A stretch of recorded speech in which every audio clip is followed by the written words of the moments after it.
हर हर महादेव। जय शिव गुरु। देखिए गुरु बहना लोग, गुरु भाई लोग, आज के कथा बा जे कि कर्जा पे आधारित बा और शिव गुरु के बड़ा ही सुंदर कथा बा।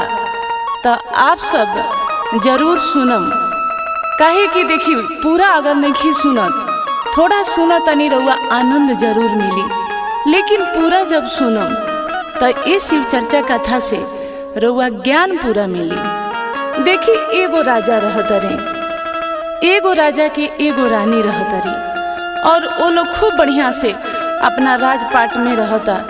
राजा रानी जे रह लोग, रानी शादी करके आई रही। अब रानी के अइले धीरे धीरे धीरे धीरे 5 साल बीत गई रहे। अब 5 साल के बाद भी वो रानी से एको गो औलाद पैदा ना भइल।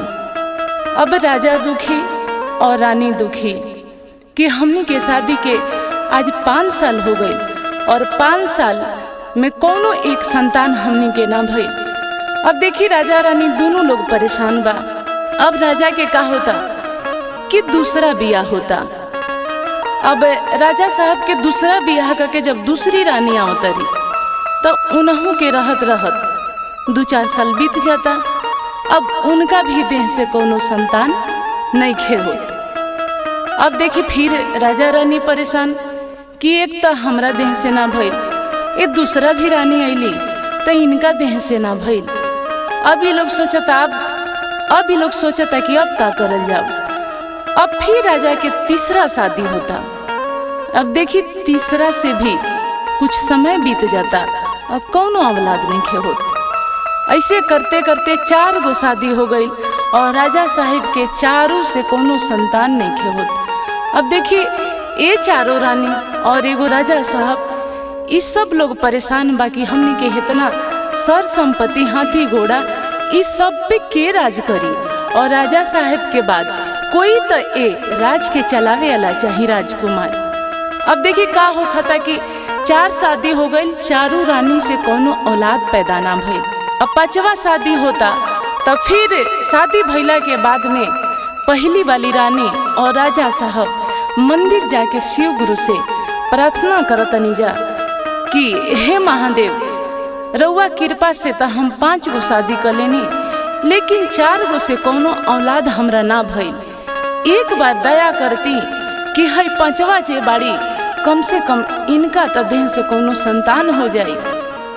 अब का होता देखी दीदी, शिव गुरु दया करतनी राजा साहब पे। और कुछ ही दिन बाद जौन 5 नंबर वाली रानी बड़ी सबसे छोटी वाली रानी, वो 2 महीना के गर्भवती रह जाता रही और उनके तबीयत खराब होता। और सब रानी लोग के पता हो गई बा कि हमनी के घर में छोटा राजकुमार आवे वाला बाड़े। सब लोग बड़ा खुश बा और खूब शिव गुरु के चर्चा भजन करता। अब देखिए धीरे धीरे जब 9 महीना बीत जाता तो घर में छोटी वाली रानी से एगो संतान लड़का पैदा होता रहे। और लड़का पैदा होता रन सब लोग खुश बा, एकदम धूमधाम से पूरा राज में मिठाई बटाता कि राजा साहब के 5वीं रानी से संतान भइल बड़े, छोटा राजकुमार आइल बड़े और पूरा राजपाट में खुशी के माहौल बा। आ देखी का होता कि अब सब लोग मिल के जुल के खूब बढ़िया से रहता। लेकिन धीरे धीरे समय जब बीतता तो छोटी वाली रानी बाड़ी, उनका देह से जौन छोटा राजकुमार भइल रहता रे, तो वो लोग पे राजा साहब के ध्यान बा। आ देखी कोई भी बाटे ना कि जेकरा देह से औलाद नहीं खे, बच्चा नहीं खे, ओकरा से थोड़ा दूरी ही बना के रहेला। आ जेकरा हो गइल बा ओकरा से रउआ देखेम आदमी बड़ा घुल मिल के बड़ा नजदीकी बना के रहेला। अब धीरे धीरे का होता कि ये लोग 4 गो जे रानी बालो, अब राजा साहब उतना ये लोग के सुनत नहीं खी। और छोटी वाली रानी जे बाड़ी उ जे कहतरी उहे काम राजा साहब करतनी, उ जे घर में चीज मंगावतरी उहे राजा साहब लावतनी। अब ये जे 4 गो रानी लोग बा, अब धीरे धीरे लोग के देख के जलन होखता कि राजा साहब पहले तो हमनी के बहुत मानत रहनी, खूब मानत रहनी, लेकिन ये 5 नंबर वाली जब से रानी आ गई बड़ी और इनका देह से एगो संतान जो हो गइल बा तो राजा साहब हमनी के चार के कुछ सुनत ना बनी। और राजा साहब और रानी के काम बा कि हमेशा ज्यादातर राजा साहब बाहर भी चल जाता नहीं। अब देखी का होता दीदी कि चारों रानी लोग जे बा पहली वाली रानी रहली वो तो शिव चर्चा में हमेशा जास, हमेशा चर्चा करस, भजन करस, लेकिन धीरे धीरे वो चर्चा गल छोड़ देली और चारों रानी के बस अब चर्चा से कोनो मतलब ना रहे। तब का कहले रहली जे छोटी वाली रानी रहली वो जानत रहली कि हमार जे राजा साहब बानी वो शिव गुरु के बहुत बड़ा भक्त बनी। तो ई छोटी वाली अब रानी का कहली कि धीरे धीरे वो अपना चर्चा में आवे लगली, जाए लगली। अब चर्चा में उहे आवस आ चर्चा में उहे जास। आ छोटी रानी जब चर्चा में जास तो वो अपना जो छोटा बच्चा रहे वो बच्चा के घर ही छोड़ के जास। अब रानी सोचस कि ई जे चार जे रानी बालो ये भी तो हमरा बेटा के खूब प्यार करे ला लो, अपना साथे कबो चर्चा में लेके ना जास, घरे ही छोड़ देश की रानी तो खूब प्यार करे ला लोग, भूख उख लागी तो खाना पानी खिला दी लोग। अब वो सही ठीक का करता रही कि एक दिन यहाँ उस शिव चर्चा में निकल जाता रही मंदिर और राजा साहब अपना काम काज से राजकोट में चल जाता नहीं। अब अकेले ही रानी शिव चर्चा में चल गई और छोटा बच्चा छोड़ के घर। अब रानी लोग धीरे से ही अपन ग्रुप बनैले रहे कि राजा हमनी के सुनत नहीं खी और खाली उनके सुनता नहीं तो काहे ना ये छोटा वाला बच्चा के हमनी के मार देवल जाओ। सब जर ई बच्चा ही बटे, जब से ये बच्चा आइल बा, ये छोटी रानी के जब से बच्चा पैदा भइल बा तब से ही हमनी के दूरी बने लागल बटे। और राजा साहब ये बच्चा के और रानी के ही माने नहीं तो हमनी के ई जड़ ही खत्म कर दिसन कि जैसे हमनी के चार जने रहता निसन वैसे फिर बिन बच्चा के पांचवा रानी रही है। अभी लोग प्रोग्राम बना लेलक मारे के। अब छोटा जवन बच्चा रहे वो अपना आंगन में घूम घूम के खेलत रहे और ये लोग चारों जानी पार्टी बनैले रहे मारे के। अब खाना लाई और कहला कि ये बाबू अब खाना खा ला। अब तो देखिए बच्चा तो बच्चा ही है।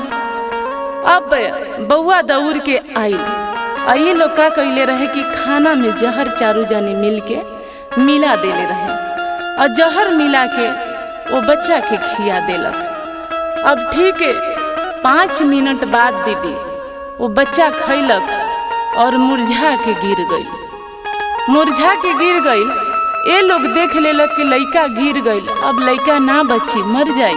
अब झूठे झूठे जाके अपना झूठो मूठो काम में चारों रानी अझुरा गई लो और छोटी वाली रानी के आवे के टाइम हो गई रहे चर्चा से। अभी लोग सब अपना अपना काम में झूठो के अझुराइल बा। अब छोटी वाली रानी भभूत लेके प्रसाद लेके आवत रही तो अपना बउआ के खोजत रही कि बाबू कहाँ बाड़ा, जल्दी आवो प्रसाद ले लो। अब बबुआ रही तब ना बोली, अब तो बबुआ के कोनो शोरगुल आवाज ही नहीं के सुना। अब छोटी वाली रानी परेशान बड़ी वाली रानी के पास जाके पूछली कि बउआ कहाँ बा। बड़ी वाली रानी कहली हम तो काम में बानी, देखा उनका पास होई। अब दूसरी वाली के पास जाके पूछली कि दीदी बबुआ कहाँ बा। वो कहली कि हम तो काम में बानी, हमरा नहीं के पता। अब धीरे धीरे एक एक करके चारों रानी से पूछ लेली, कोई ना बतैलक। अब लगली घर आंगन ढूंढे कि आखिर बबुआ गई तो कहाँ गई। अब ढूंढे लगली तो खोजत खोजत गईली तो एगो बालकनी में बबुआ उनकर गिरे रहे बेहोश हालत में। अभी देखली तो लगली रोवे, लगली पुका फाड़ के रोवे। अब राजा साहब के खबर कैली, राजा साहब भी अइले।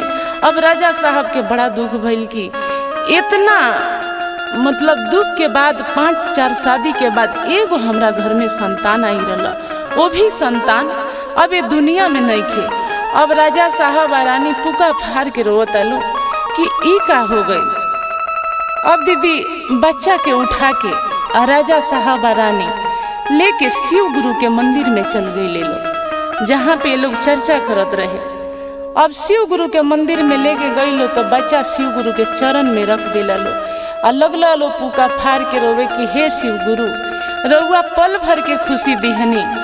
5 साल तक बउआ हमार रहे, लेकिन अब बबुआ हमार बोलत नहीं खे कि ऐसा अनर्थ रउआ काहे कैनी। जब खुशी ना देवे के रहे तो रउआ ना देती, लेकिन दे के जे छीन ले बनी ओकरा खतरा बड़ा दुख बा। अब का होता देखी कि शिव गुरु तो सब चीज देखता नहीं। अब देखी ये लोग कहता कि हम बबुआ के ना कोनो क्रियाक्रम करे देम आ ना रउआ चरण से लेके जाई।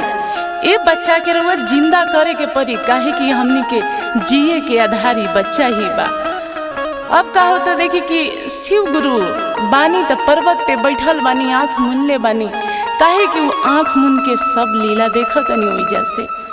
अब रउआ लगिन नारद बाबा के तो जानत हुकम जा। अब देखी ये सब देखला के बाद नारद बाबा भी देखनी, देखला के बाद पहुंचल बानी पर्वत पे, जाके कहतनी कि हे महादेव ई का करतनी। एक तो राजपाट में राजा के एगो औलाद दे देनी और बड़ा रोता लोग कि ओ संतान के उनका रउआ जीवित कर दी, ना तो वो पागल हो जाई लोग। अब सारा कुछ तो भगवान जानत रहनी, सारा देखत रहनी। कहनी कि सुन तू का कर कि ऐसे आदमी के भेष में आ जा, हई कमंडल में पानी बा, चल जा मंदिर जा, मंदिर जाके बच्चा के मुंह पे छिड़क दी है पानी, बच्चा उठ के बैठ जाई।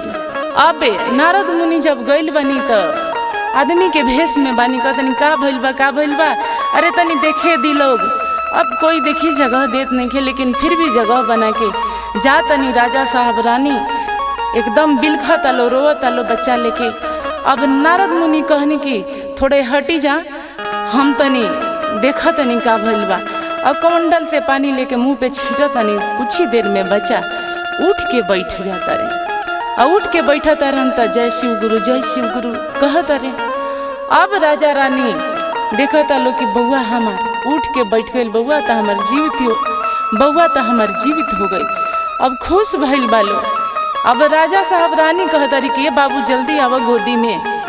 अब वो बच्चा कहता कि ना हम गोदी में ना आई। रानी कहता रही कि हम तो हर माँ हई, ये तो हर पिताजी हई। बच्चा कहता कि ना ही रउआ हमार माँ हई और ना ही वो हमार पिताजी हई। अब इस सब बात सुन के राजा साहब चकित में पड़ जाता नहीं कि का होता हमरा साथे। अब वो बच्चा कहता रे कि देखी राजा साहब जे रहनी पिछला जन्म में राजा ही रहनी। हम राजा साहब के दरवाजा पे भिखारी रहनी, हम पिछला जन्म के भिखारी बन के भीख मांगे गई रही राजा साहब के दरवाजा पे। तो राजा साहब थोड़ा सा आटा हमरा के दिलवैनी खाएला। अब हम राजा साहब से कहनी कि राजा साहब रउआ आटा तो दे देनी, लेकिन एकरा के हम कैसे बनाई, कैसे पकाई, हो सके तो गोबर के 2 उपला दे देती। अब राजा साहब का कहनी कि हमरा के 2 गोबर के उपला ला के दे देनी। हम वो उपला लेके चल गईनी, आटा लेके गईनी और उपला में आग लगौनी, आग लगा के लिट्टी बना लेनी। हम जौन उपला राजा साहब देले रहनी ओकरा में 5 गो चिमटी रहलो, और उ चिमटी के हम ना देखनी। और उपला हम जला देनी, 3 चिमटी वही उपला में मर गई ललो। हम लिट्टी बना के खा लेनी। ये जन्म में देखी का भइल बा कि राजा साहब राजा बनल बनी, हम जे भिखारी रहनी उ राउर हम 5 साल के बेटा अभी बनल बनी। जौन उपला में 5 गो चिमटी रही जा उ ए जन्म में राजा साहब के पत्नी बनल बालो। ए जन्म में रउआ लोग हमार 5 साल मतारी बनल बनी, और पिछला जन्म चिमटी के लेके ए जन्म में माई बन के रउआ लगन अपन बदला लेता नहीं लगन। और हम भिखारी बानी, पिछला जन्म के ए जन्म में 5 साल के बेटा बन के हम अपन बदला चुकावे आइल बानी। ऐसे कहले कि हमरा के मत छुई जा, हमरा के मत पकड़ी जा। देखी हिसाब किताब सभे पूरा करेला, आपन हिसाब सभे चुकावेला। पिछला जन्म के चिमटी जे रही जा उ रउआ लोगिन बानी लगिन, रउआ लोगिन हमरा से जहर दे के बदला ले लेनी लगन। 4 गो रानी हमरा के जहर देनी जा, और 1 गो रानी के हम 5 साल के बच्चा बन के दुख देता नहीं। उ हम आपन बदला लेतानी, तो सबके हिसाब किताब अभी पूरा हो गइल बा और रउआ लेकिन अपना राजमहल में जाइल जा और हम शिव गुरु के भक्ति करे चलनी शिव मंदिर। अगर देखी ये कहानी पूरा सुनले बानी तो कमेंट बॉक्स में आके हर हर महादेव जरूर लिखम और चैनल पे नया बानी तो चैनल के सब्सक्राइब जरूर करें। जय शिव गुरु।